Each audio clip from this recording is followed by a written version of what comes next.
बिस्मिल्लाहिर्रहमानिर्रहीम। अस्सलामुअलैकुम। सऊदी अरब की अब तक की आम खबरों के साथ मैं हूं आमिर शहजाद। अगर आप भी सऊदी अरब के हालात व वाक़यात से बाखबर रहना चाहते हैं तो वीडियो को पूरा देखिएगा। बढ़ते हैं खबरों की जानिब और शामिल करते हैं आज की पहली खबर।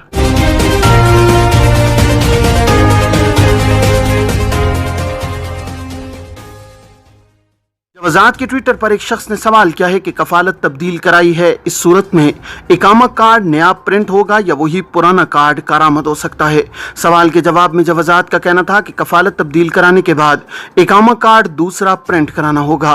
कार्ड प्रिंट के हवाले से जवाजात का मजीद कहना था कि मुमलिकत में डिजिटल सिस्टम के जरिए इकामा कार्ड अपने मोबाइल पर भी ओपन किया जा सकता है। वाज़ेह है कि जवाजात के जवाबित के मुताबिक इकामा कार्ड में कारकुन की कफील या कंपनी अलावा अज़ीं आजिर का सीरियल कंप्यूटर नंबर भी दर्ज होता है। कफालत तब्दील कराए जाने के बाद कफील का नाम और सीरियल नंबर भी तब्दील हो जाता है, जिसके बाद दूसरा कार्ड जारी कराने की जरूरत होती है।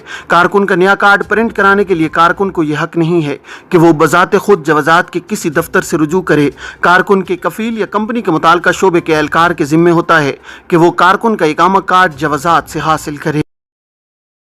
जवाजात के ट्विटर पर एक शख्स ने सवाल किया है कि इकामे में मेरा पेशा चरवाहे का है, क्या कफील मेरा पेशा घरेलू कारकुन के तौर पर तब्दील करा सकता है। सवाल के जवाब में जवाजात का कहना था कि इस सूरत में पेशा तब्दील नहीं कराया जा सकता।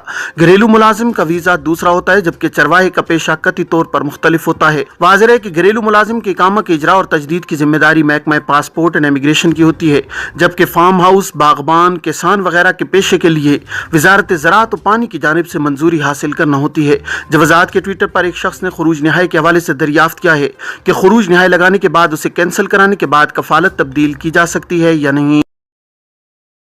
सवाल के जवाब में जवाजात का कहना था कि खुरूज निहाई वीज़ा एक्सपायर होने से कबल उसे कैंसिल किया जा सकता है। अगर खुरूज निहाई वीज़ा हासिल करने के बाद सफ़र न किया जाए और वो एक्सपायर हो जाए, इस सूरत में 1000 रियाल जुर्माना आयद किया जाता है। वाज़ेह है कि खुरूज निहाई यानी फाइनल एग्जिट वीज़ा जारी होने के बाद 60 रोज़ की मोहलत होती है।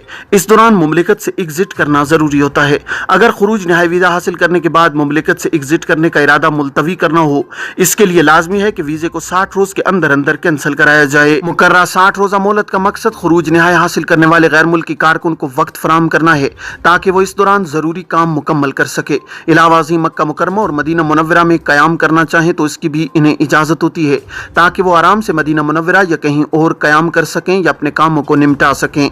कानून के मुताबिक खुरूज निहाई के लिए 60 रोज़ा मोहलत ख़त्म होने से कबल सफ़र न किया जाए तो इस सूरत में उसे कैंसिल कराना ज़रूरी है। बसूरत दीगर 1000 रियाल जुर्माना आयद किया जाता है। अगर खुरूज निहाई की मुद्दत के ख़त्म होने से कबल इसे कैंसिल कर दिया जाए तो कोई जुर्माना आयद नहीं होगा। खुरूज निहाई वक्त से पहले खत्म करने के बाद कफालत की तब्दीली कराई जा सकती है। ये थी अब तक की आम खबरें। अब तमाम अहबाब के कीमती वक्त का बहुत शुक्रिया। अपना अपने इर्द गिर्द के लोगों का बहुत सारा ख्याल रखिएगा। मुझे दीजिए इजाज़त। अस्सलामु अलैकुम वरहमतुल्लाहि वबरकातुहू।